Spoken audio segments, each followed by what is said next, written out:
기사가 납니다. 어떻게 기사가 나? 아무아무개 여배우 UHD 시대에 적응하지 못하였는가? 눈 밑에 김이 드러나 이러면서 가십거리가 돼서 기미가 막 나오는 것을 갖다가 사람들이 막 이야기를 하는 걸 들을 수가 있죠. 하나님께서 천지를 창조하십니다. 그리고 아담과 하와를 그 가운데 두셨습니다. 근데 아담과 하와가 죄를 저지르고 실낙원이 되어버립니다. 실낙원 무슨 뜻인지 알고 있죠? 낙원을 잃어버린 것이 되었다라고 하는 거죠. 실낙원 이후에 아담과 하와는 에덴 동산에서 쫓겨나 바깥에서 에덴 동산 바깥에서 살게 되는데 그 이후로 사람들이 땅에 충만하게 넘쳐나게 됩니다. 사람들이 충만하게 넘쳐나면서 같이 넘쳐난 것이 있는데 그것이 바로 죄입니다. 하나님이 화가 나셨어요. 노하셨어요. 야, 이것들 만들어주니까 하나님에 맞는 사람이 아니라 지들 멋대로 살아가고 있구나. 안 되겠다. 요거 한번 걸러낼 필요가 있겠다라는 생각을 하시고 홍수로 심판을 하시기로 작정을 하십니다. 근데 모든 사람을 다 심판하실 수는 없었어요. 왜냐하면 그 가운데 의로운 사람도 있었기 때문이죠. 당대 의로웠던 한 사람이 있었었는데 그 사람이 바로 노아라는 사람이었어요. 이 노아를 택하셔서 방주를 짓게 하십니다. 그래서 방주를 열심히 노아는 짓습니다. 주님은 노아와 노아 가족들 그리고 많은 그런 동물들의 암수 한 쌍씩을 방주 안으로 들여보내고 그 이후부터 40일 동안 비가 내려서 온 땅에 홍수로 뒤덮게 됩니다. 밖에 있었던 사람은 모조리 다 심판을 받게 됩니다. 그러고 난 다음에 하나님께서는 비를 그치시고 물을 빠지게 하고 그 다음에 어떻습니까? 노아의 가족들을 방주에서 나오게 하고 그 노아가 하나님께 예배를 드리니까 하나님이 보여주신 것이 있죠? 무지개 언약을 보여주면서 뭐라고 말씀하시느냐면은 한번 좀 읽어봅시다. 창세기 9장 1절 말씀 시작. 노아와 그의 아들들에게 복을 주시며 말씀하셨다. 생육하고 번성하여 땅에 충만. 여러분 이거 많이 보지 않았어요? 여러분 생육하고 번성하여 땅에 충만하여라 어디서 들으셨습니까? 어디서 들으셨어요? 여기서 들으셨어요? 하나님이 천지를 창조하시고 아담과 하와를 창조하신 다음에 아담과 하와에게 복을 주실 때 이 말씀 똑같이 하셨어요. 생육하고 번성하여 땅에 충만하라. 그러니까 하나님께서 노아를 통해 노아에게 주신 복은 뭐냐 하면 하나님께서 처음에 태초에 하나님이 천지를 창조하셨을 때 인류에게 주셨던 바로 그 약속을 재확인시켜 주신 거예요. 그래서 노아의 가족들을 구원하시고 그리고 그들로 하여금 이 땅에서 살아가게 하십니다. 자, 오늘 읽은 말씀에 이 노아가 누구였느냐라고 말하고 있냐 하면은 인류 최초로 농사를 지은 사람이다라고 그렇게 기록하고 있는 것을 볼 수가 있어요. 농사를 지었는데 어떤 농사를 지었을까? 쌀농사? 밀농사? 포도농사, 포도나무 농사를 짓게 됩니다. 첫 농사였었어요. 하나님이 창조하신 이후에 얼마나 비옥했겠습니까? 그 포도나무를 딱 심으니까 포도가 얼마나 많이 열렸겠습니까? 노아가 기분이 너무너무 좋았어요. 그래서 포도를 가지고 포도주를 빚습니다. 그러던 어느 날, 자 9장 21절 말씀 읽어보죠. 시작.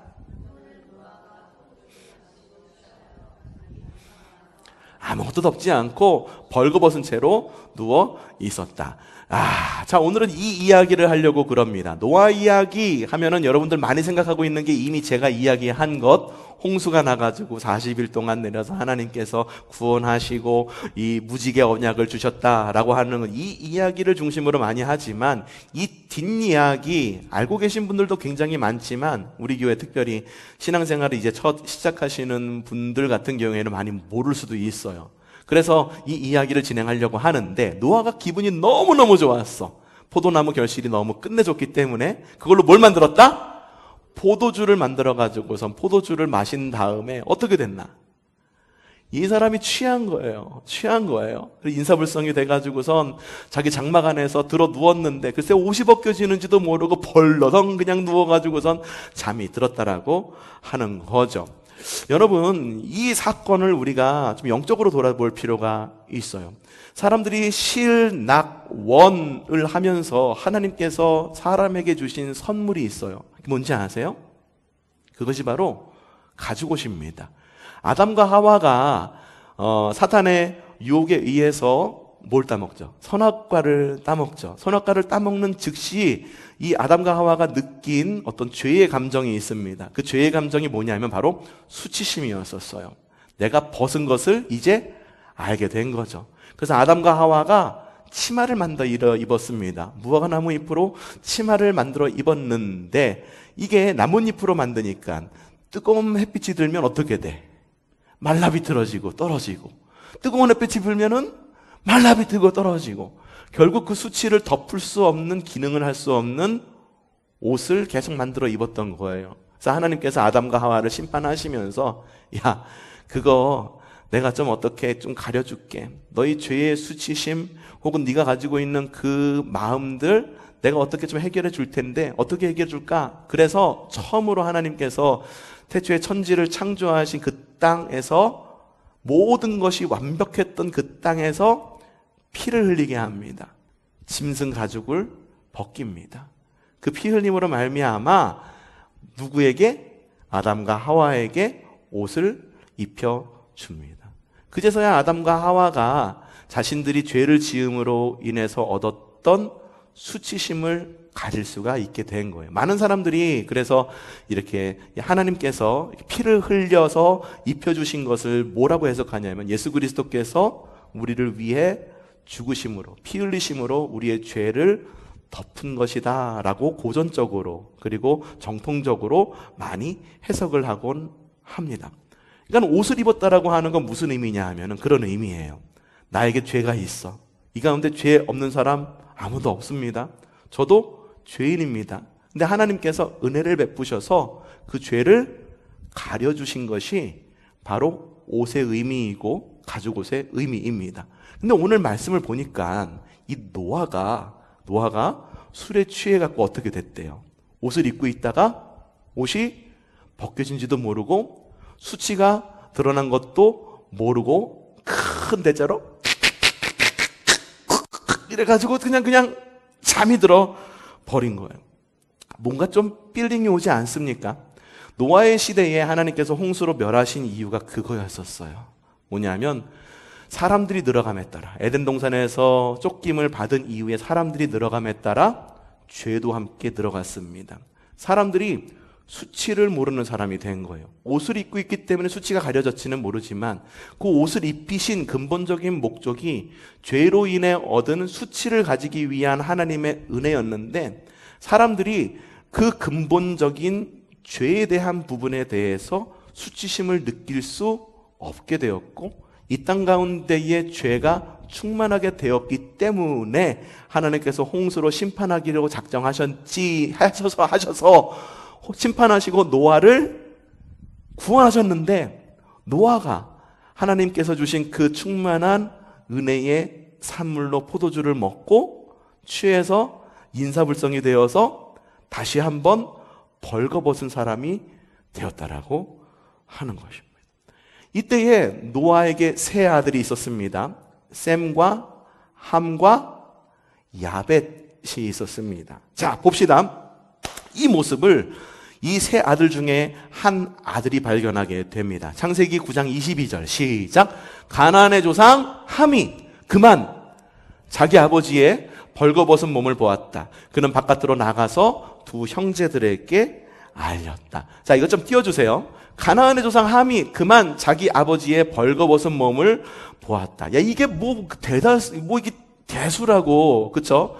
요즘엔 오히려 이게 화목한 집이잖아. 아버지하고 아들하고 벌거벗고 가가지고선 목욕탕 가가지고 서로의 등을 밀어주는 거, 벌거벗은 몸을 보여주는 것이 오히려 화목한 가정의 하나의 징표다라고 이렇게 보여질 수도 있지는 모르지만 여기서 함이 자기 아버지의 벌거벗은 몸을 보았다라고 하는 것은 뭐냐 하면은 see, 보았다, 그냥 지나가면서 대수롭지 않게 보았다라고 하는 것이 아니라 우리가 텔레비전을 보듯이 어떻게? 와치, 뚫어지게 저 탤런트가 귀걸이를 뭐 했는지, 요즘엔 또 풀 HD를 넘어가지고선 UHD의 시대가 와가지고선 그 배우들의 얼굴을 클로즈업 하면은 그 배우들의 얼굴에 잡티가 또 얼마나 잘 보입니까? 한동안 그랬는데 요즘 메이크업이 또 좋아져갖고 잡티도 안 보이게끔 그렇게 잡기도 하더라고요. 잘 보입니까?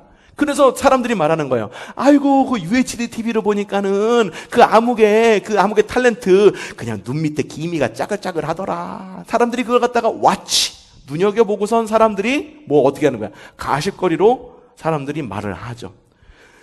기사가 납니다.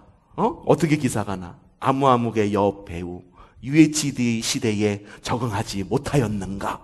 눈 밑에 김이 드러나 이러면서 가십거리가 돼서 기미가 막 나오는 것을 갖다가 사람들이 막 이야기를 하는 걸 들을 수가 있죠. 보았다라고 하는 건 뭐냐면은 그냥 지나치다가 아버지구나 라고 본 것이 아니라 아버지를 갖다가 뚫어지게 본 거예요. 아버지의 수치까지 다 보게 된 거예요. 아주 뚫어지게 본 다음에 뭐라고 이야기하고 있었느냐, 이렇게 이야기를 합니다. 그는 바깥으로 나가서 두 형제에게 알렸다. 뭐한가? 그럼 나팔을 쓴 거예요. 나팔을 쓴 거예요. 아버지가 술에 취해 누워가지고선, 이야, 하나님이 말씀하실 때 당대 의인이라고 말했던 그 아버지가 누워가지고, 글쎄 벌거벗고 누워가지고선 그냥 잠이 들었지 뭐야. 이것 봐 라고 말하면서 의도적으로 고의적으로 상세히 보고 고의적으로 알린 것이 바로 창세기 9장 22절의 말씀의 의미예요. 첫째 아들인 누구? 셈과 셋째 아들인 누구? 야벳이. 이 이야기를 들은 거죠. 야, 큰일 났다. 이거 어떻게 해야 되느냐. 그래서 첫째 아들과 셋째 아들이 가갖고 이렇게 합니다. 창세기 9장 23절 시작. 셈과 야벳은 겉옷을 가지고 가서 둘이서 그것을 어깨에 걸치고 뒷걸음질 쳐 들어가 아버지의 벌거벗은 몸을 덮어드렸다. 그들은 아버지의 벌거벗은 몸을 보지 않으려고 얼굴을 돌렸다.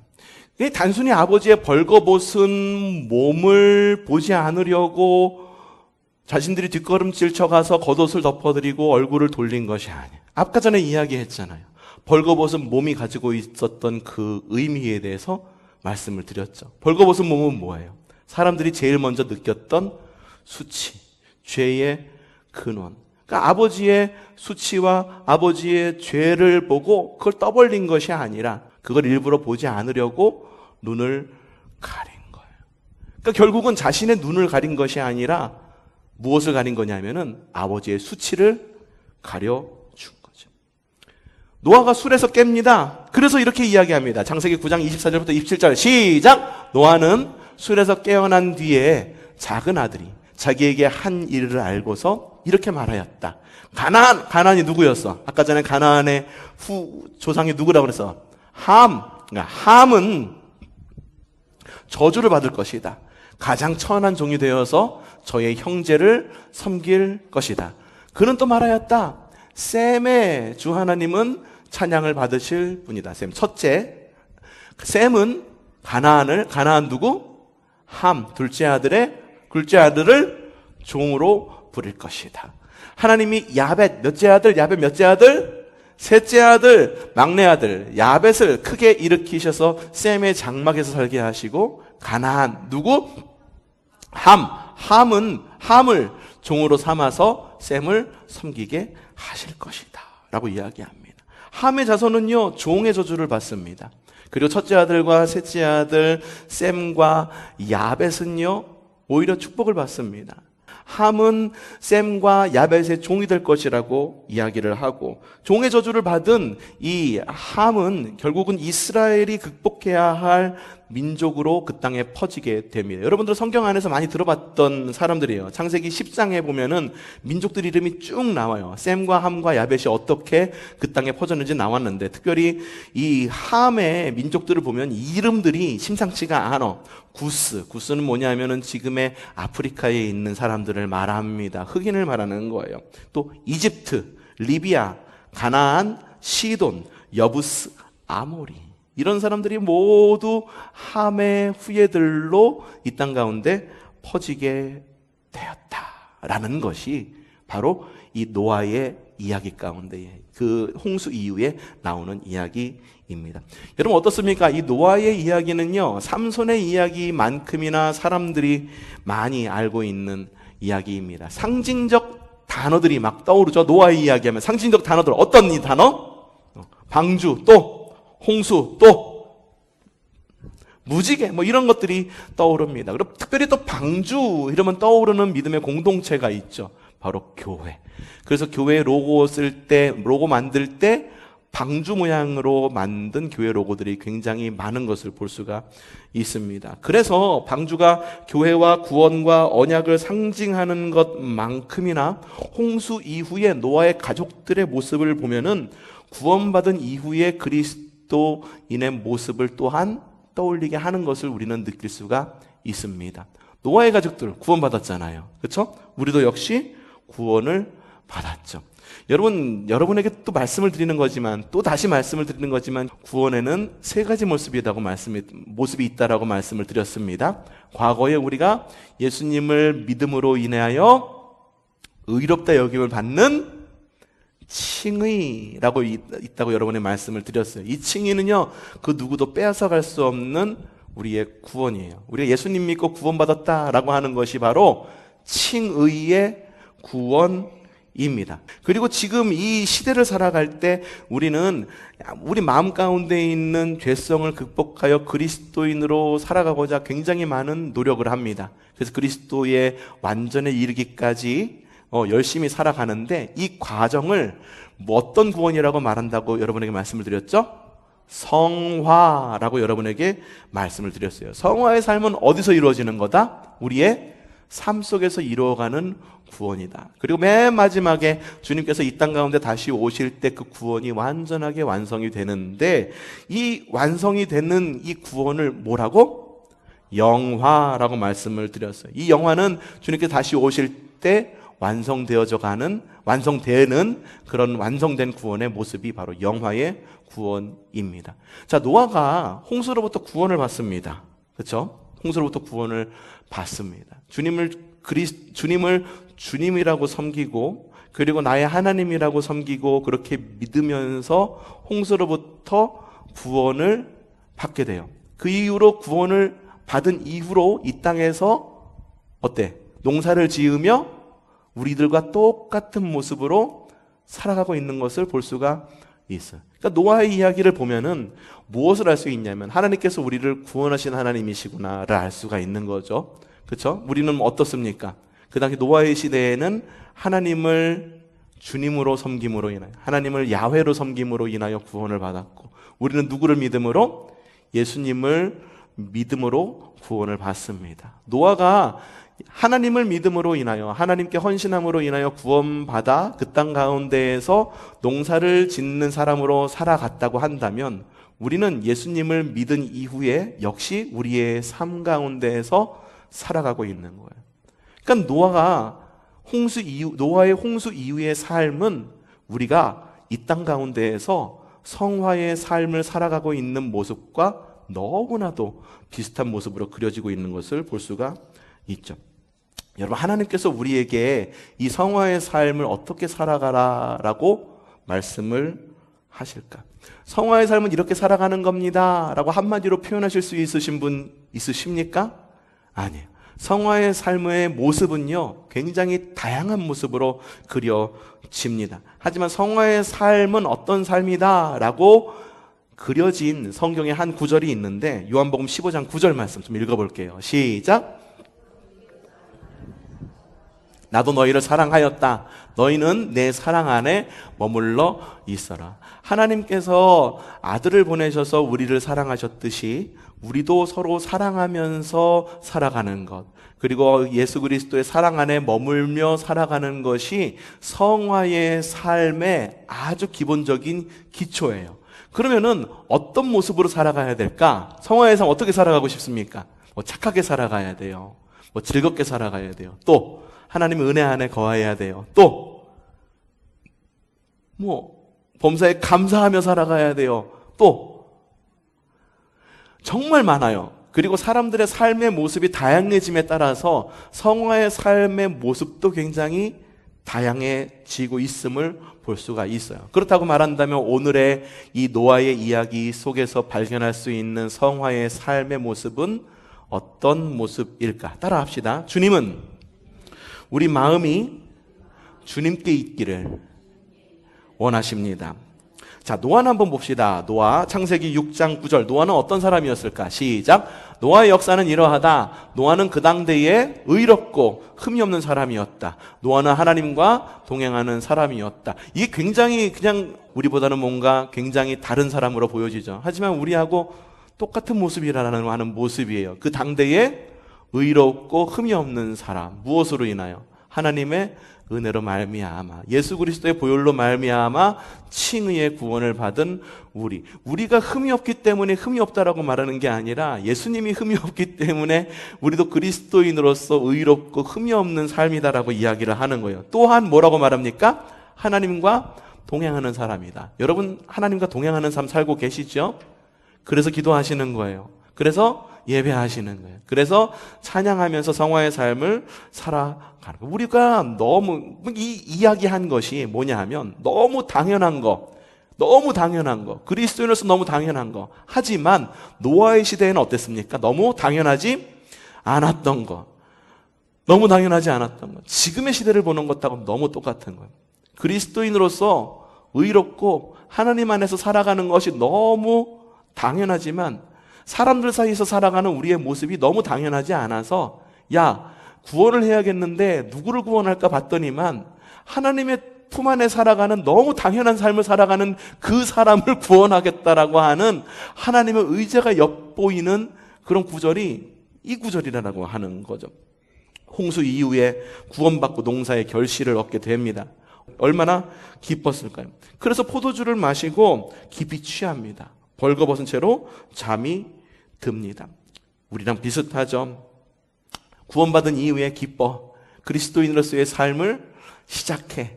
그런데 어떻습니까? 점점 망각이 되고 점점 방심이 되는 거예요. 내가 그래도 교회는 열심히 다니고 있으니까, 내가 그래도 우리 어머니가 믿는 사람이니까, 내가 그래도 교회에 이만큼 헌신을 하니까. 이게 율법주의가 돼서 예수님께서 그렇게 되지 말라고 하는 교회 안에 바리새인이 되어가지고 오히려 하나님 나라의 확장과 하나님 나라의 꿈을 가로막는 그런 지금 시대의 바리새인이 되어버리고 만다는 거죠. 이게 내가 되고 싶어서 되는 게 아니라 한순간 방심하는 사이에 그렇게 되어버리는. 노아의 삶과 마찬가지. 노아가 포도주 농사를 짓고서 포도주를 만든 다음에 얼마나 기뻤습니까? 기쁜 나머지 마셔야지. 노아가 포도주를 마신 거예요. 마신 다음에 어떻게 됐어? 취한 거예요. 기쁨, 하나님께서 주신 복에 취한 나머지, 하나님께서 주신 은혜에 취한 나머지 그 은혜에 취해서 인사불성돼서 그냥 마음 가운데 안도감을 느끼고 모든 것을 팍 놓아버린 나머지 벌거벗은 채로. 아까 벌거벗은 게 뭐라고 그랬습니까? 다시 죄 가운데로 나아간 그런 어떤 그 당시의 사람들의 모습 그대로 똑같이 그 가운데에 살아간다라고 하는. 여러분 모습하고 우리의 모습하고 너무 똑같지 않습니까? 구원받은 이후에 안도하다가 아이쿠 넘어지면은 하나님, 내가 또 잘못 길을 갔군요. 하나님, 우리와 함께하여 주시옵소서. 여러분에게 말씀드리고 싶습니다. 여러분, 성화의 삶은요 고속도로가 아니에요. 성화의 삶은요 고속도로의 삶이 아니라 어떤 삶? 징검다리의 삶이에요. 그래서 하나하나 짚어보면서 가는 거예요. 하나하나 주님께 물어보면서 가는 게 성화의 삶이에요. 그래서 주님께서 뭐라고 말씀하시느냐? 이렇게 말씀하십니다. 에베소서 5장 18절 시작.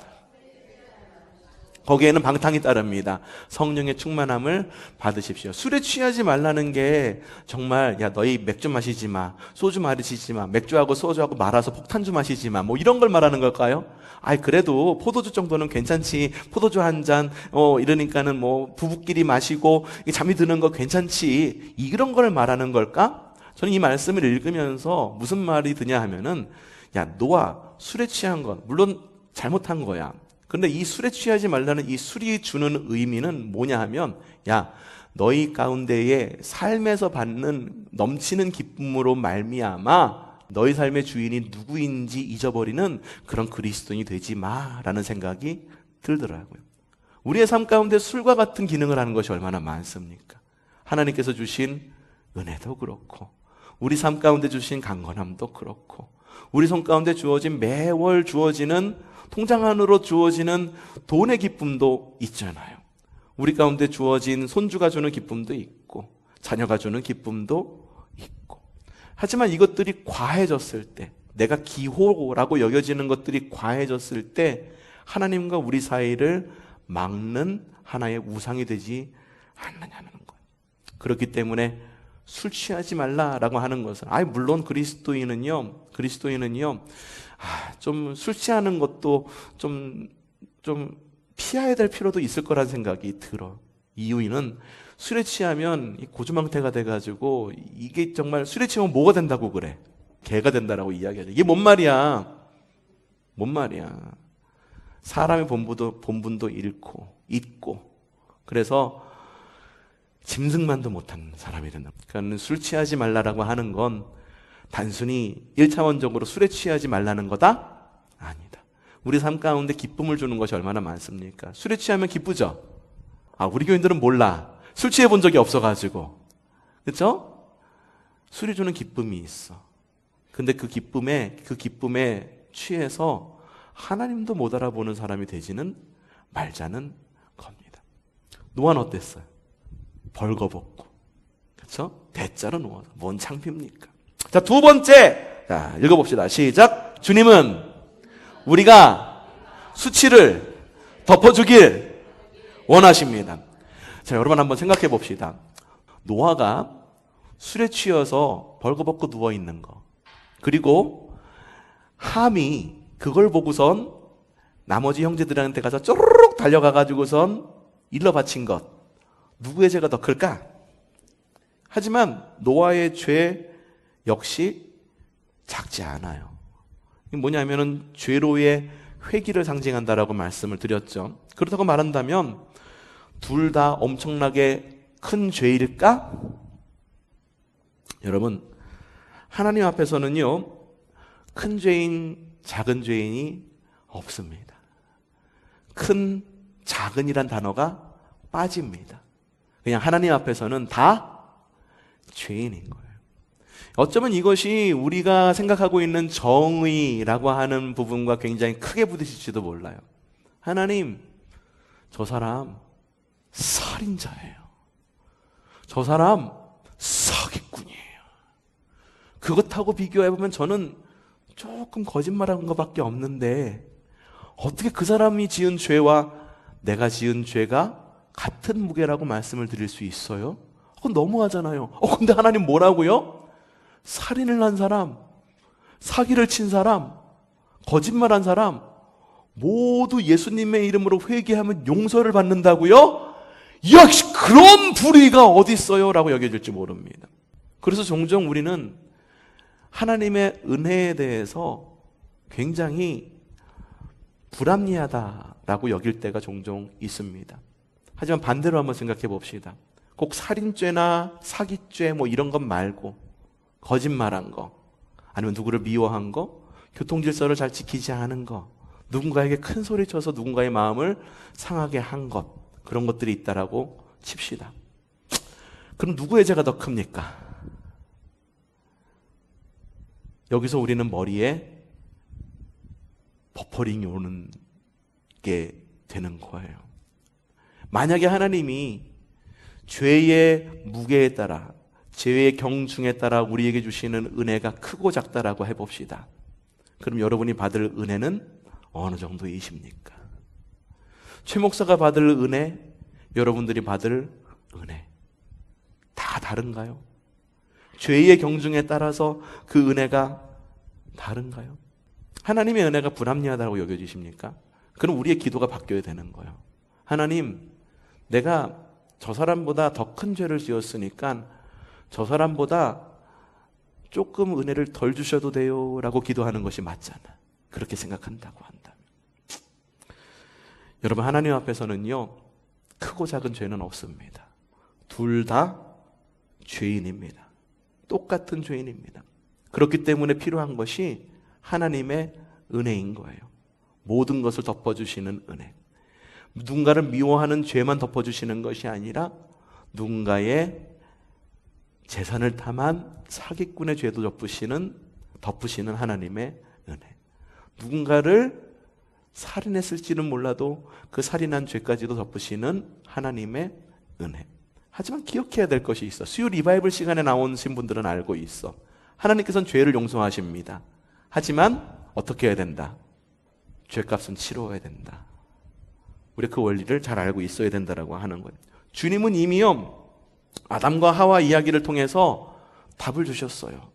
이렇게 누군가의 수치가 드러났을 때 어떻게 해야 된다. 자, 창세기 3장 21절 말씀 시작. 하나님이 가죽옷을 만들어서 아담과 그의 아내에게 입혀주셨다. 아담과 하와가 정말로 큰 죄를 지었어요. 어떤 죄? 낙원을 잃는 죄. 얼마나 그 무게가 크면 하나님께서 지어주신 에덴 동산을 잃는 실낙원의 벌을 받게 됩니다. 지금까지도 우리가 에덴 동산을 꿈꾸면서 얼마나 기도하고, 하나님 우리의 삶이 에덴 동산이 되게 해주세요.